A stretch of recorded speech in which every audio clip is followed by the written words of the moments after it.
All right, we are at 3:03, so thank you everybody for joining today. As part of Oregon Trio Association, we are always trying to have some consistent professional development offerings that are offered to you all. So we've kind of created this year-long calendar of different stuff we wanted to offer, and I will often hear that the financial literacy piece is an area that folks always want more information, more resources because in all of our trio grants, doesn't matter if you're a college student, high school facing, like it's a required service across the board. And I think because so many of us come, well, I I have a finance degree. I came from the world of corporate finance and loved this stuff. But most folks come from like a social work and advising and psychology, and it's the human elements.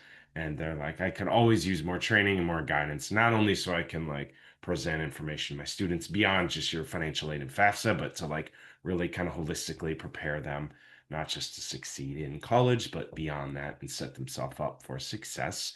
So this session that we are starting a three-part series. So this is one today, and it is both designed to kind of help give you kind of baseline information and develop over time some of those tools to bring to your students, but also just to educate yourself because we all are trying to hopefully retire one day or do well for ourselves. So this three-part series is designed to be pretty holistic. So today in part one, we're looking at exploring your money story, goals, value, and habits. In November, we're learning practical methods for tracking cash flow, budgeting tools, financial projections. And in December, we're looking at discovering strategies for saving, identifying resources, and building an ongoing financial plan. And the person doing that, we have Kayleen here with us today from the OSU Café, which, if you are unfamiliar, stands for Center for Advancing Financial Education. So this is this amazing free resource to students and just organizations and professionals just doing financial literacy. So I had your title here. You're the program manager, correct, Kayleen, for the I cafe? am, I am, and I would Yeah. also like to say Claudia, who is with us today, she was with Trio prior to coming Cafe. She is my co-program manager now, so I'm so grateful to have her. And we both represent Cafe. Mhm. Okay. Well, take it away here. I've got us I'll, recording, so you can go ahead and share, and I'll be monitoring the chat here. If anything pops through for questions. okay, that sounds awesome. Give me just a sec, everybody. Gotta get this shared, the screen stuff ready to go. And then I'll hop in. You did a great job, Matt, introducing me. Thank you. And introducing the series that we have coming up. So I'm really excited for the series. You'll see that I have a lot of energy around the topic of personal finances, specifically with budgeting. So I'm really glad to be here today. You'll come to learn that budgeting is a strong base for managing your finances, and I believe worth some good time to explore. And so we're kicking off our Budgeting with Purpose, Designing the Life You Want to Live series. My name is Kayleen Salchenberg, and I work for Oregon State University in the Center for Advancing Financial Education. Way easier to just say cafe. And our program, I'll have some information at the end, but we serve anybody connected to the OSU community, yes, but also anybody in Oregon. And we have a mission and a passion for not only financial education, but financial wellness for anyone that we're serving, for you all serving your students, you as human beings. That's really what we want. So I'm going to hop right on in here. And when I speak about budgeting, just the bare bone basics, I'm talking about a plan, a future plan for your money over a set time period. So some people may get paid inconsistently and like weekly budgets. Some people bi-weekly budgets because that's how they're getting paid. Or I get paid monthly, so I like a monthly budget. Maybe our students are doing by a term or a semester. But for that set time period in the future, what do I anticipate my money coming in or my income? What do I anticipate as my expenses, my money going out, my expenses? And the bare bone basics is you take that income, you subtract those expenses, and that equals either a deficit, meaning you currently are set to have more expenses than income, which if that's your situation, that's hard to see sometimes, but it's also powerful to see that in advance so you can take some proactive steps. Um, or a surplus where you have more income versus expenses. And that's where you want to be. That's when you can start optimizing and being strategic. So that's what I mean when I'm saying budgeting. And a lot of the steps that we're going to explore are to sort of set you up to be able to stay motivated in doing this, not only just getting started, but continuously coming back to this tool. I don't want you falling asleep on the other end of this. So I created a worksheet, and throughout our session together, you're welcome to have that worksheet up, and there's places for you to type in, or maybe if you just want to have some things in front of you, you can. If you enter in this Beeves link, and maybe I'll copy and paste that into the chat. Give me just a sec. Claudia's already got you. Yep. Oh, thank you. Okay, so good. Thank you, Claudia. Um, then you will be able to, follow along. You'll have to download your own copy for you to then like edit your version. All right. So why 3 sessions on budgeting? Like I said, budgeting really is the foundation because every financial decision that we make or that we're pondering kind of connects back to how money moves in and out of our lives. So a budget isn't just about restriction, it's more about awareness and being like intentional. So when you know where your money is going, you gain the power to make, choices to actually move in the direction that you want to move and what you care most about. So, questions like, God, am I living within my means? Why does it feel like I'm paycheck to paycheck? How can I optimize my situation? Where can I plug my spending holes? How can I make progress towards a specific goal? Can I contribute more towards my retirement? And if so, how much? How much might I need in retirement? Can I afford to invest in stocks, bonds, ETFs, and or mutual funds? How much do I need for an emergency fund? I need to buy life insurance. What can I afford? What kind might I need? I want better insurance coverage. How much can I afford? What financial things should I consider for my estate plan? How was my cash flow last year? Can I take on this new debt? Is the debt that I have now manageable? I asked just some of these questions because, things like this pop up in our life or curiosities that we have about our own situation. And when you are practicing budgeting, it becomes a lot easier to kind of get some insight and answers to these sorts of questions to make informed decisions. However, as wonderful as it all sounds, either for ourselves or people around us, things can kind of block us from budgeting, whether we're getting started or we continue it. So for you, for your students, other people, I just wonder if in the chat there might be any, what might get in the way, in your opinion, for you, people around you, etc. And I'm looking over, my eyes are looking over here to see if our chat gets flooded with some brilliant ideas on this.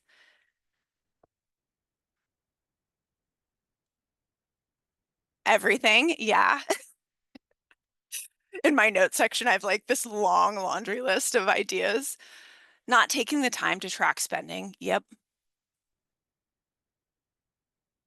And then maybe when you don't have that time etched out, it like compiles and then it feels like a major undertaking. Ooh, impulse control, already living paycheck to paycheck. So like something always pops up and that can be discouraging. Um, University financial processes being slow at times. Definitely. For students, high cost of rent and tuition. Yes, high cost of everything in our world these days. The impulse control is huge. These are all wonderful, wonderful ideas. Thank you so much. Some things that I came up with, which are very similar to what you all are saying or connect back to what you're saying anyways, but lack of clear goals. Sometimes like you don't exactly know what you're budgeting for or what you want to prioritize. And so that makes it hard to kind of create something from the get-go that like makes you want to stay motivated. Underestimating expenses from the get-go. So, whether it's underestimating irregular costs or just not being in tune or in touch with what's kind of like your normal baseline for certain things. So you pick an amount, but it's not actually true to what's going on. That can mean frustration later on when you feel like, I didn't meet my budget this month. Inconsistent income can be a challenge. Uh, avoidance or anxiety around finances, like finance can trigger us in a way that can be tied to emotions. And so sometimes we just don't want to deal with it. Just maybe not having the knowledge of how to get started, budgeting tools, methods, maybe just not simply knowing what options are out there. Uh, it could feel too restrictive too soon. So if you like put all these restrictions all at once, that can be overwhelming and not sustainable. Um, Also, if you're budgeting with a partner or family or anybody else in your life, that can be its whole challenge just because we're all coming with it with our own like sort of money histories and psychology. And so sitting down and talking out priorities and coming up with a plan, that can be a challenge and feel frustrating. Sticking with a budget is can be hard.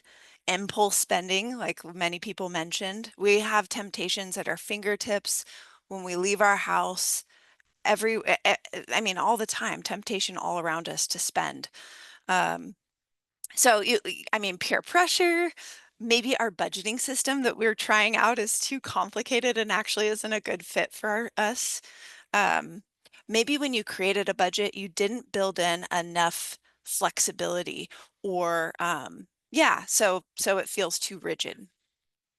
That is why that is why in my experience, just working with people over time, what you read about, what you hear, it's so much more than sitting down and here's my monthly budget, my income, my expenses. I'm either at a deficit or a surplus.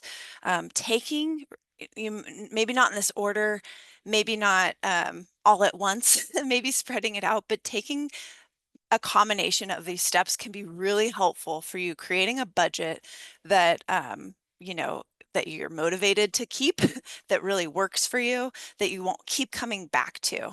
So in the series, we're going to cover all of these steps.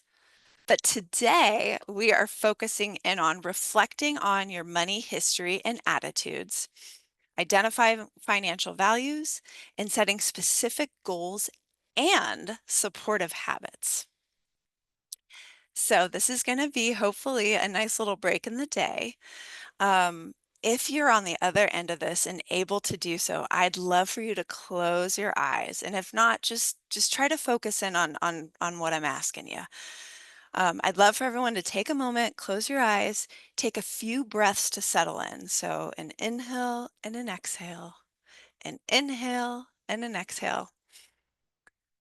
I would love for you to focus on my voice and let images or words or things enter into your brain as I ask you some of these questions. I want you to think about your future. Maybe it's in 1 year, maybe it's in 5 years, 10 years down the road. You decide. I just want you to get excited about the life you're trying to create, the life that you want to design for yourself. So I want you to imagine things like, where are you living? Maybe you're living exactly where you're at right now, or maybe you dream about living in the country or a hustle and bustle of a city, a skyrise somewhere, or maybe just a suburban area. But where are you living? What is your house like? What's your home like? Is it, a small, cozy cottage? Is it big open floor concept? Again, is it that skyrise apartment that you really think would be kind of cool? Um, what is your home like? What kind of work are you doing? Maybe you're already doing that work. Maybe what you're doing now is a stepping stone into something else. Maybe you don't exactly know what that dream job is, but you know aspects of the type of work you want to be doing. But what work do you want to be doing? Maybe you're a business owner of some sort. Who is around you in terms of who are you sharing your life with? Who are your friends? What type of people are you working with every day? Who is around you? What are your hobbies and your interests? How are you spending your free time? What successes have you had up to this point? Maybe there's a particular um, education or study that you are pursuing or you will pursue. Um, Maybe you've hiked a certain mountain or rode on a river somewhere that was really hard. What successes have you had? What material things do you own? Home. Maybe you have like this dream of converting a bus and driving around the United States. I don't know. What material things do you own? And then looking ahead, what are you working towards? What are you still working towards? Maybe you have a dream for retirement that you're trying to set up for yourself. What are you working towards? Okay. Everyone, if your eyes are closed, thank you so much.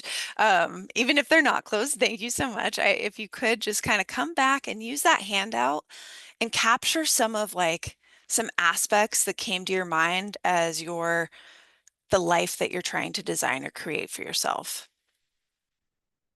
If you wanted to share something cool in the chat, that would be awesome. Um, yeah, we'll take just a few minutes, maybe just like a minute, because we have a whole session, but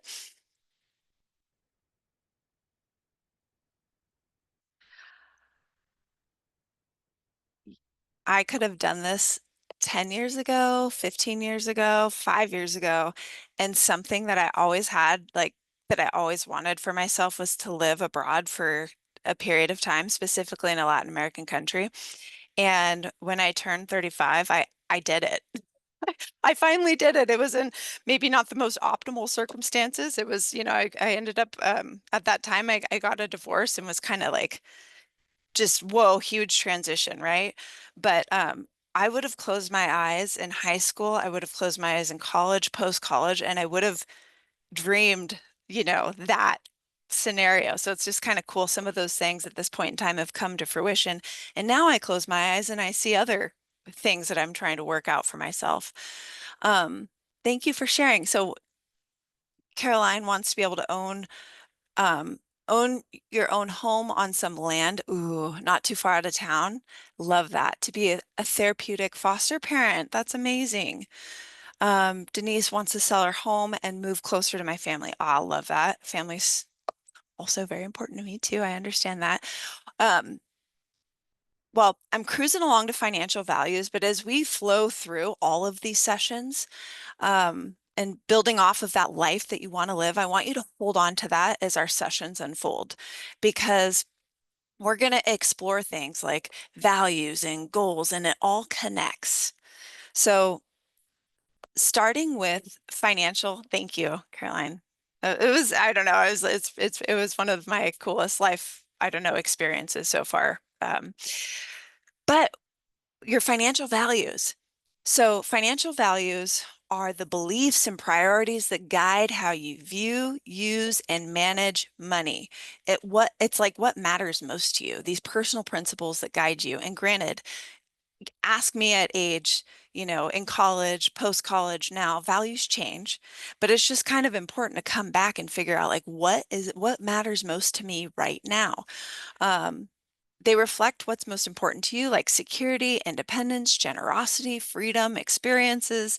They influence the decisions you make every day, whether you're conscious of it or not, but can really impact and influence the way you decide to save your money, spend your money, what you might borrow money for, how you might give or, give back.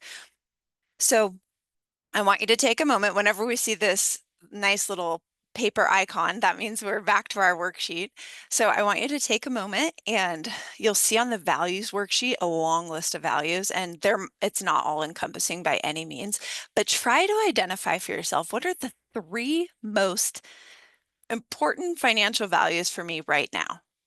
That's not easy to do, but I challenge you to at least give it a shot. So I'll be quiet for a moment and let you think about that.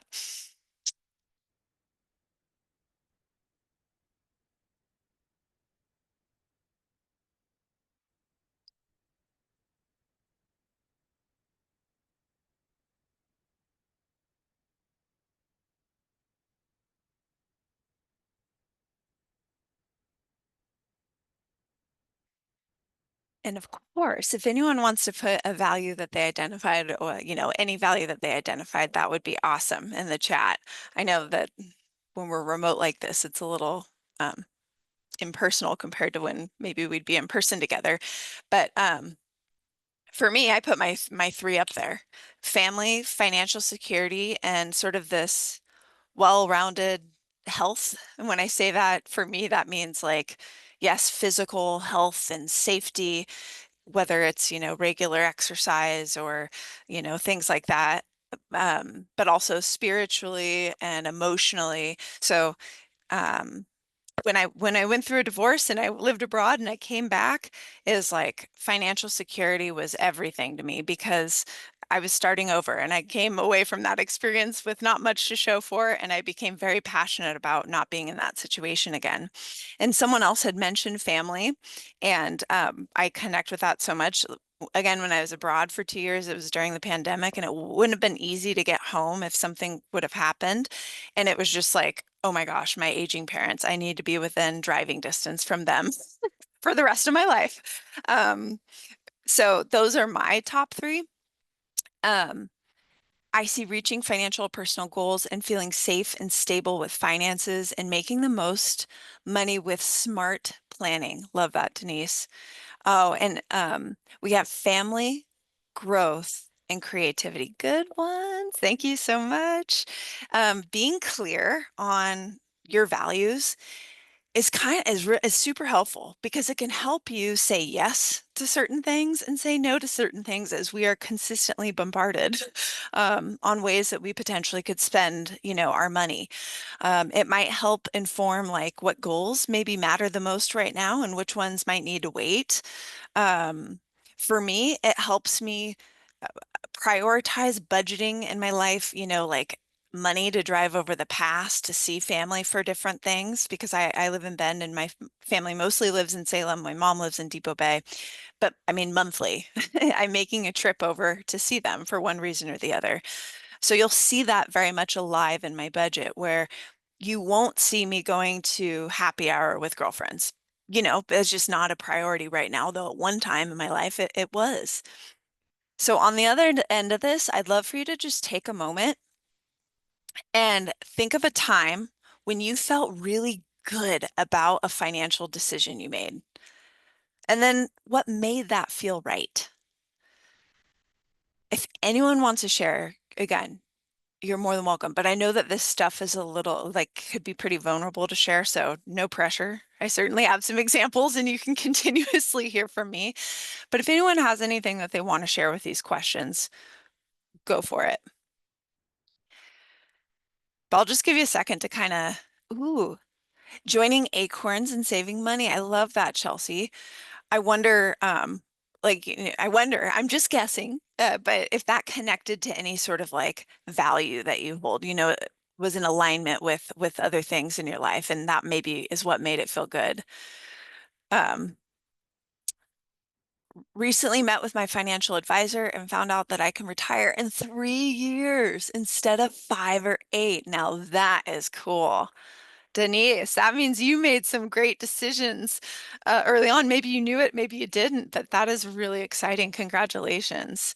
Um, so for me, I bought this RAV4. And I had only ever driven like all my cars were 1,000 or 1,500 maximum dollar cars, like little economy cars for my entire life until age 30 something when I bought this RAV4.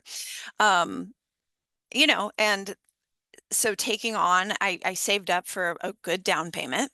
And so the payment that I do have, because I did have to finance the rest of it, is very manageable within my budget. And you'll learn more about me as the presentation unfolds, but a major purchase like this, my first reaction is fear a lot of the times, like this insecurity feeling, even if I got it and I've planned for it. But the reason why this ended up feeling good for me is I live in Bend, like I said. My family is in Salem and Depot Bay. This little whip makes me feel safe and makes me feel like I can get over the pass safely as needed year round. So Boom, totally aligns with my value. Also, that full back seat there is all dedicated to dog platform. So loading up my dogs, being active with them is sort of this key component of my overall well-being. S- Definitely aligns with that as well. So, I guess in hindsight, making that purchase was in alignment with my values, even if it was kind of like a major purchase for me. So holding on to our dream life we're wanting to live, holding on to our values, and now digging into goals a bit. I imagine us on the other end of this, at one point in time, we've talked to our students about SMART goal setting. And maybe we've done some of this ourselves, but really truly taking that SMART framework and applying it to your financial goals can be super valuable. Um, when I say SMART goals, specific, so you're specifying what you're wanting to do. It's measurable. So you can actually know the progress that you're making towards that goal. It's attainable. So, again, if you have a budget and you're able to see like, I can afford to save $50 a month towards X budget. Like it's attainable. I can do that. You want to be able to assess that, make sure that it's attainable and realistic and all that.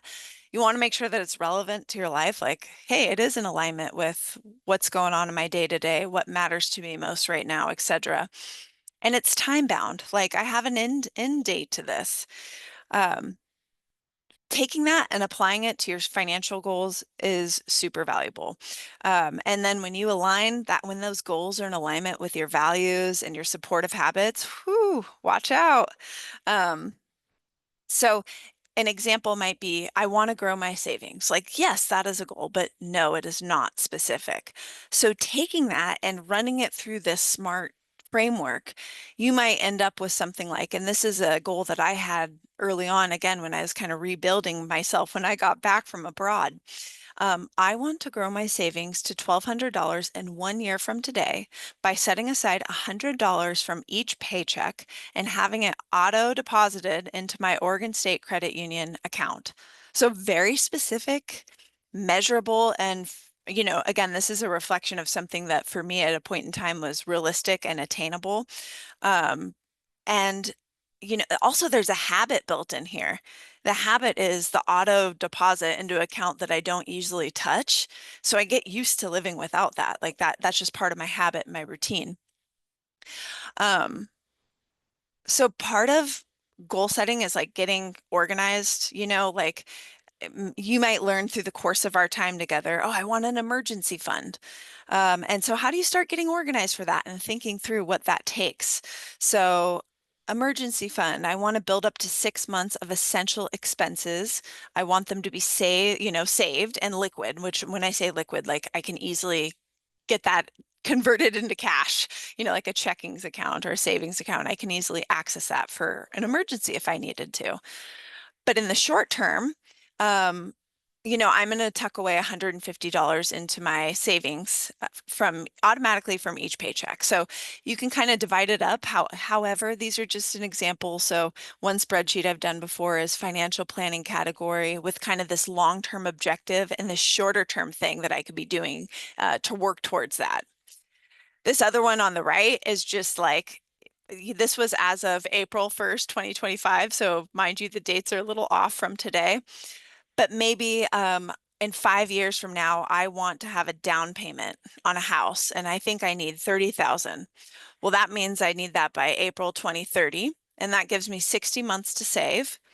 And I'm going to start saving this month on the first, and I'm going to tuck away $500 a month towards that goal. Now, is that realistic? I don't know. This is just an example of a way to organize it or think about it. But if it's not realistic, then you need to adjust either the total amount, the time, or dedicate surplus of resources as they come in to help you reach that goal.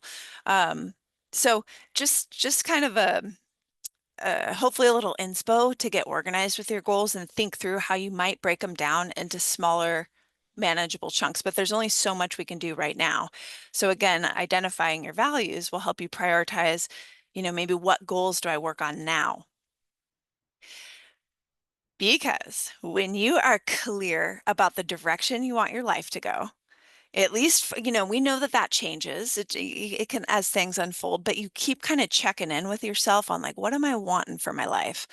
Then you align the way you spend your time, your money, your values are in alignment, the habits that the systems and the habits that you have are supportive of that. The standards that you have for yourself, your goals, your thoughts, your words that you speak, if that's all in alignment, that is a very powerful uh, combination to help create the life that you want to live.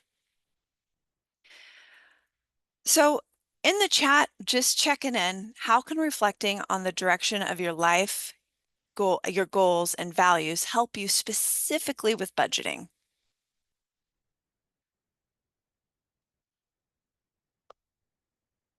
I say in the chat too, if anyone wants to take themselves off mute, I believe that's an option. I I might just comment quick. I often feel the need that you never get to spend money on anything. Like Mm, that's the pressure where you just always have to prioritize saving or these big picture long goals. So I do think when you can identify those values, it gives you space to like mhm. spend, right? Or like just do things that are fun or even Yeah, somewhat necessary just for your own mental health. So like it provides my brain space to like spend money instead of just always save. yeah, that's so good. Thank you for sharing. Caroline says, can keep things in perspective and remind you what's important and why we are working on things. Yes, because in the short term, we may have to say no to this, this, and this, but also then leaving room to say yes to certain things and kind of having an idea of what to say yes to or prioritize or not. Even if that thing feels like, like, oh gosh, I'm planning a trip over the pass, maybe I might want to feel guilty on that on one hand, but I've built it into my budget. It's in alignment with my values. I- I'm not going to feel guilty. I've already thought this through and made this plan. Um, so that's why taking some time to do some of this stuff for multiple areas of your life, but specifically for finances and budgeting is really important. So I wonder, today we're talking money. Oh, uh, Brianna has a comment, and Brianna says, I can feel like I can gauge better what I am saving towards, and it feels more intentional. So you have a better gauge of what you're saving towards. It's more intentional. Yeah, exactly. Which is exactly, it's a major purchase of budget or a major purpose of budgeting. Um, so we're going to switch gears a little bit, but not too much. So let's talk money. How does that make you feel?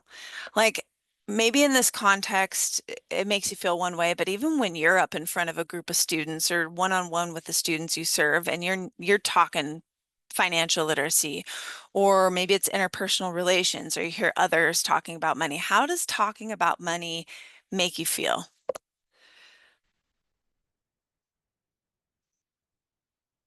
Yeah. Okay, I think Kai's image says it all. A lot of people, it's like, oh yeah. It's a little different talking about money than maybe academic success or engagement. Um, yeah, kind of like awkward. I love the visuals. That says more than anything else. It's not comfy. It's not a comfortable topic. It can feel really taboo to speak about, maybe even more so than politics. Why is talking about money so challenging? Why does it feel different?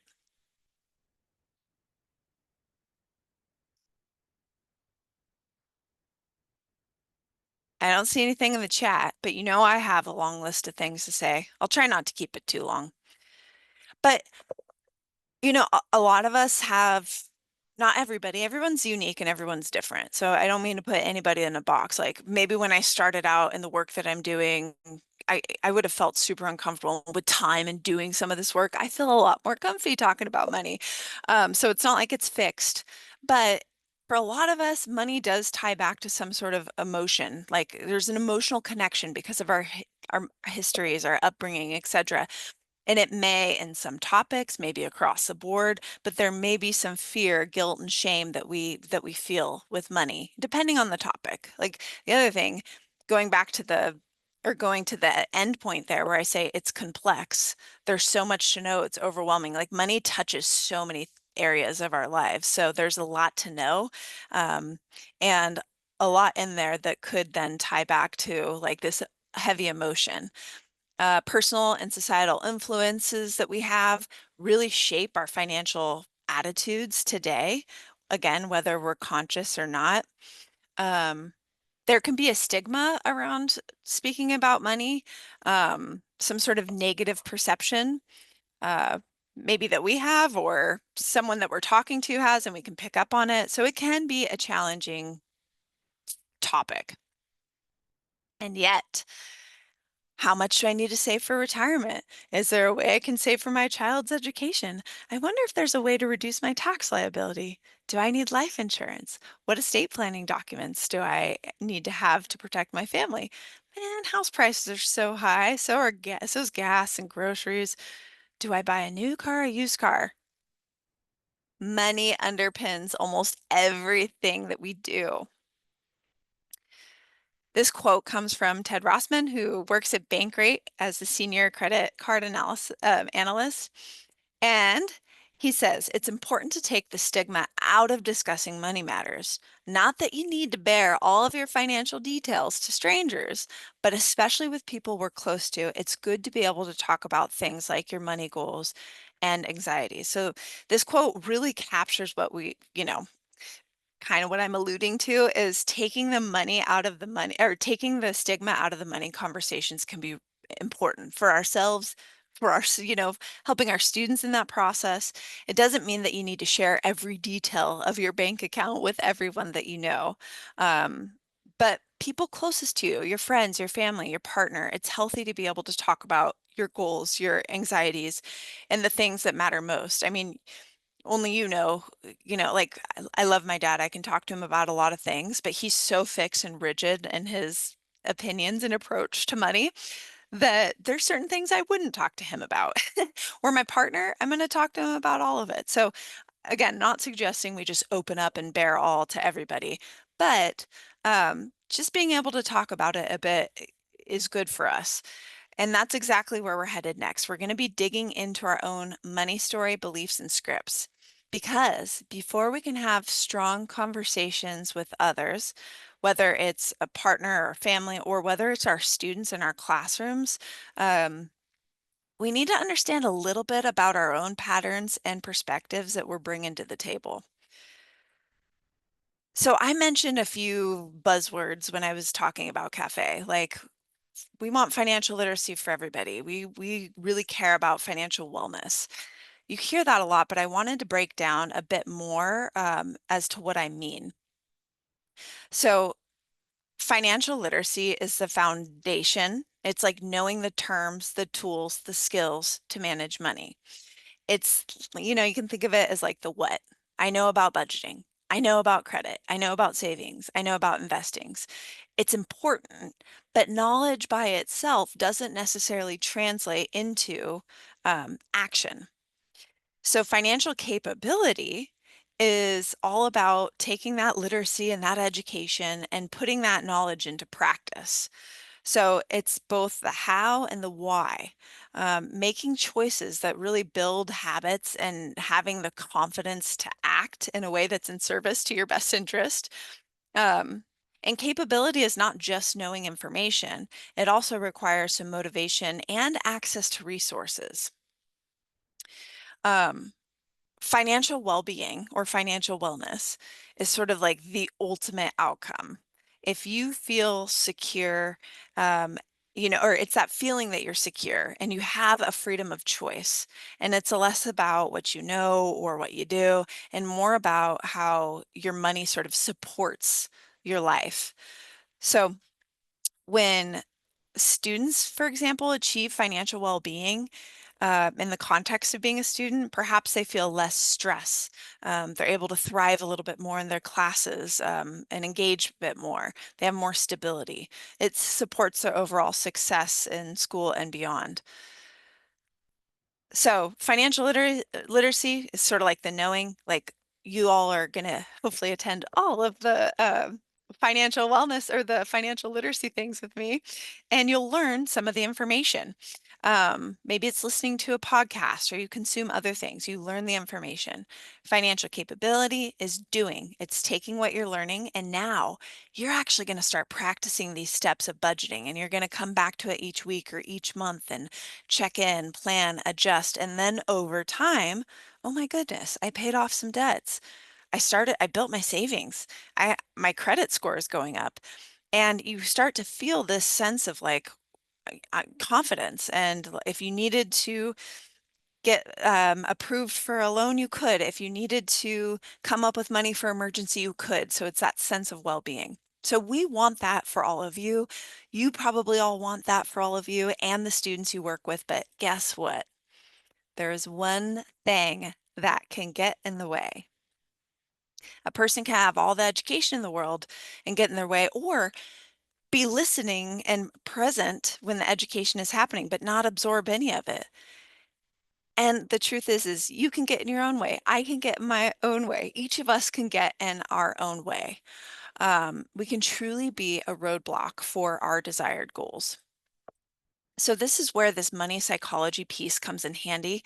And we're just going to briefly, touch on money stories, beliefs, and scripts. These shape how you think, feel, and act with money, often without realizing it. Understanding these things within yourself is the first step towards changing patterns, building confidence, and together these things shape, how you approach financial decision making. Again, whether consciously or subconsciously. So first thing we're going to talk about, and you see the handy dandy icon right here. So if you have your sheet of paper out, you can follow along and consider reflecting on this. But money story. Money story is basically the narrative that we carry from our upbringing. It's what we saw, we heard, and how money was talked about in our home or not talked about um, growing up. So whether someone directly sat down and taught us about money or just lessons that we picked up. So what did your upbringing teach you about money? And you're welcome to reflect on that again. I'm going to leave just a quick little amount of time, and it's something that you can come back to as well. And I'm just gracing the surface with this stuff, but you know, hopefully it's helpful in some way.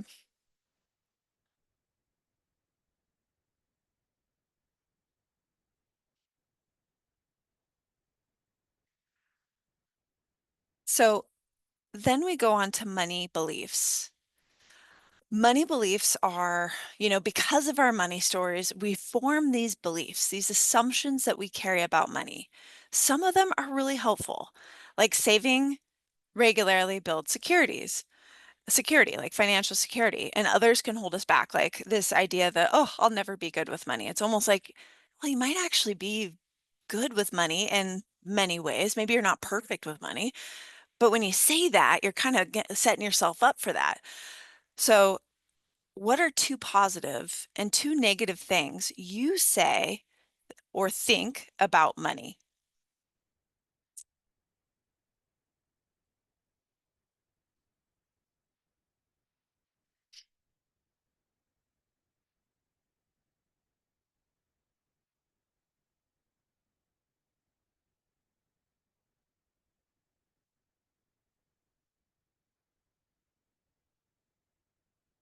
And then we cruise along to money scripts.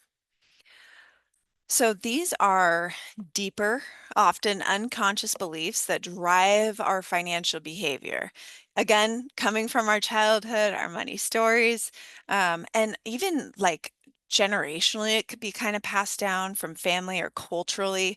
So like a money script might be, I should never use a credit card, or money will solve all of my problems. These are just scripts that like they aren't absolute truths. They're oftentimes like maybe in one context they could be true, in another they're not. It's something that maybe worked really well for your parent or your grandparent, or it didn't work well for them, but something they perpetuated anyway, um, and doesn't always serve you. Like it doesn't apply in your life today at all, or maybe just in certain contexts where currently you're letting that be a dominant thing. So the point here is awareness. It's like once you identify your money script, you can decide whether they're helping you, hurting you, etc., and you can decide to rewrite them. So, given your money belief or beliefs, can you think of an automatic money behavior that you have? Like you believe this about money, and so then you do this.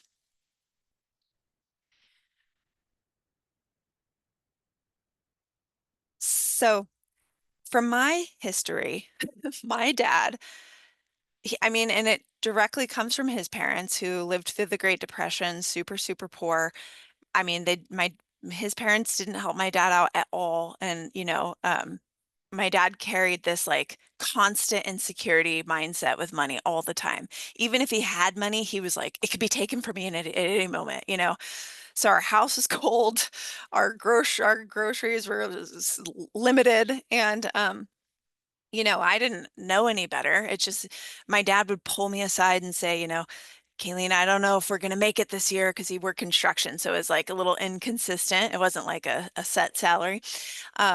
Which when I look back, it's like we always had our basic needs met. And now I understand that my dad sort of replayed that script in his head and like perpetuated that to us so he could save, save, save just in case anything went awry. Well, all these years later, you have me who I truly have this insecure mindset that in some ways serves me. Like you see, I've prioritized savings.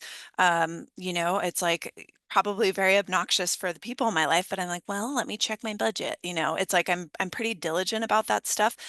But I'm learning in my partnership where if there's any sort of major or not major purchase, just above anything outside of my budget that pops up is like something for us to spend our money on, my instant reaction is no. And it's just like, no, we can't, this fear-based reaction.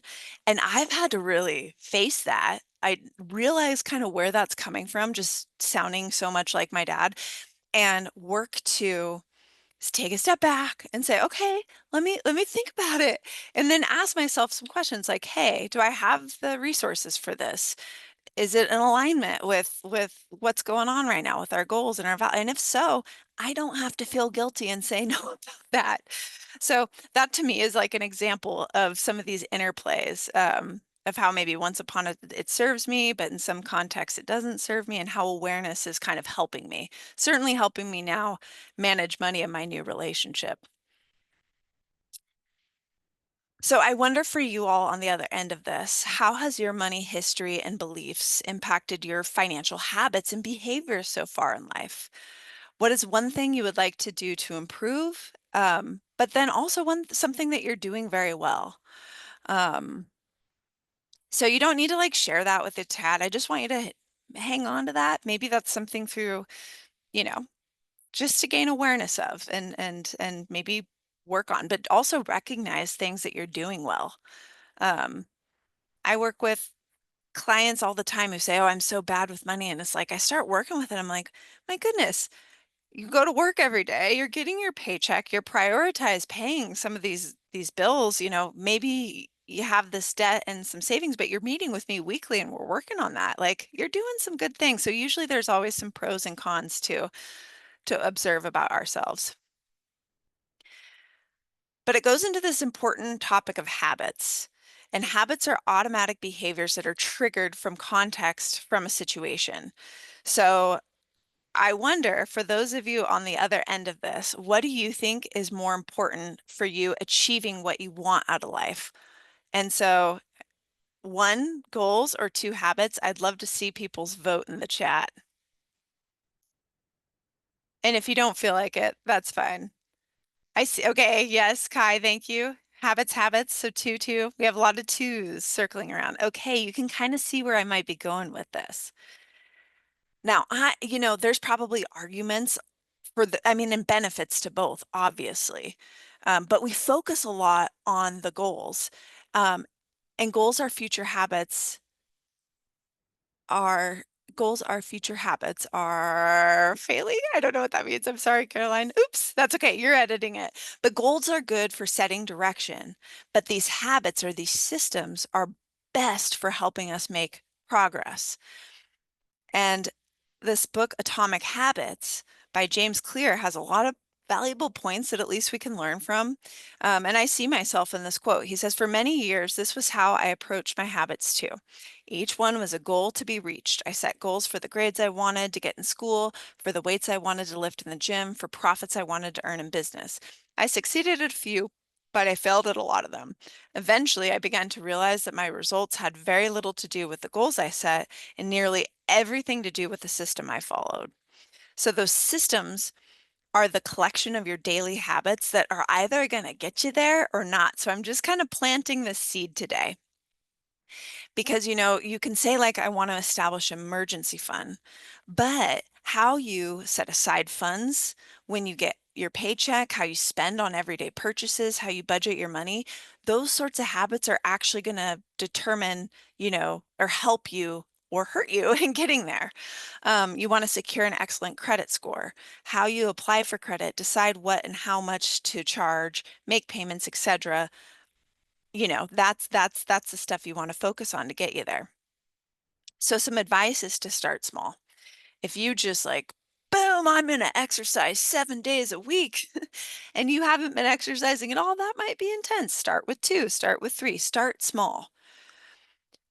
You want to stack your habits. Let one positive habit influence the other. And look at your environment and figure out how can I better align that to be supportive of my habit. If you sign on your phone and boom, right away you see, Amazon, and that's what you do when you're bored. Maybe you delete the app and you change your login information so it's not easy for you to just access it, but align your environment. Plan for failure. Like we're not perfect. So being consistent is more important than being perfect. So while I budget quite often, I am not perfect at my budgeting, but when I slip or I fall back, then you got to keep going. You got to get back up and do it the next day or do better the next, you know, budgeting period, etc. So aim for consistency. And when you think about like changing a habit, like maybe mindless online shopping. So you want to ask yourself for what do I feel when the urge to online shop sort of kicks in? What time is it? Where am I? Who's around me? What did I just finish doing? What emotions am I feeling? So if you can understand what kind of cues this online shopping habit, if you can understand what you get out of it, so like when I do that, I'm not bored. So maybe boredom's the cue and not being bored is the reward. And so the routine is that online shopping. Well, if I can replace that routine with something else that is more in alignment and beneficial to me, but so I'm bored, and I take my dogs for a walk, or I call one of my best friends, or something like that, then the reward is I'm no longer bored, but I just substituted that routine and now creating a system or a habit that serves me more. So I kind of sped through the habit stuff, but I looked at the clock and noticed we were getting close to the end. Um, I wanted to just kind of present our resources for you. Cafe at oregonstate.edu is our email. Cafe.oregonstate.edu will connect you to our website, which right when you get on our website, you see book an appointment, but also you can scroll down and you can see self-study modules. We do presentations and workshops. Of course, so we've done presentation and workshops for various trio or upward bound folks, for example. Whenever those requests comes in, it's really at the mercy of, do we have the person power to do it? And at the time that's being requested. So we try to accommodate those as best as possible, but we have multiple different types of appointments. Paying for college appointments, we have highly trained peer mentors who will meet one-on-one, remote or in person, with students and families on all things paying for college, whether you're OSU bound or not. We have basic financial planning appointments with our certified financial planning students. And they'll kind of educate on the basics of the various financial planning topics. We also have a certified financial planner on our team, and she can help with more advanced topics, but appointments with her are a little more limited. She's a full-time instructor and so dedicates a few hours each week to this. We also have financial counseling with me. I'm an accredited financial counselor, and meeting with me is like on an ongoing basis, and it's working towards a specific financial goals. So, just wanted to introduce Cafe to you all as a resource again for anyone in Oregon, anyone connected to the OSU community. We are a free resource, but understand that some of our services are, have their limits, of course. If you ever have any questions, you can reach out, and I will be back next month for a part 2 series. And there is a recording of this presentation. I've already created a recording, so Matt has it and is welcome to hand it out. And I believe he recorded this today. Yes. So this will go out, and I know I at least have my little AI bot too. So like there'll be like the Mm. script and the transcript and everything, and then like Claudia said, you can request actual like slides by going through the website there as well. So yeah, I do want to open it up if there are any questions or thoughts, but I just want to first just thank you so much for doing this, and this was so great, like just really setting the stage, big picture stuff. I know we're getting a little deeper. There's going to be a lot of like that really Yeah. practical tools in the future stages, but this is just a really awesome way to kind of Yeah. initiate this. So We'll definitely dive in deeper to actual budgeting and like methods and things like that next time. But I thought this might be a good starting point before we get there. So yeah, any questions? Yeah, I'm here. Claudia's here too.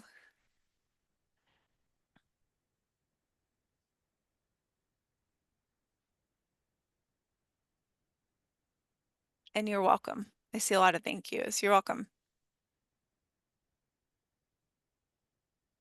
Aw, that's nice of you to say.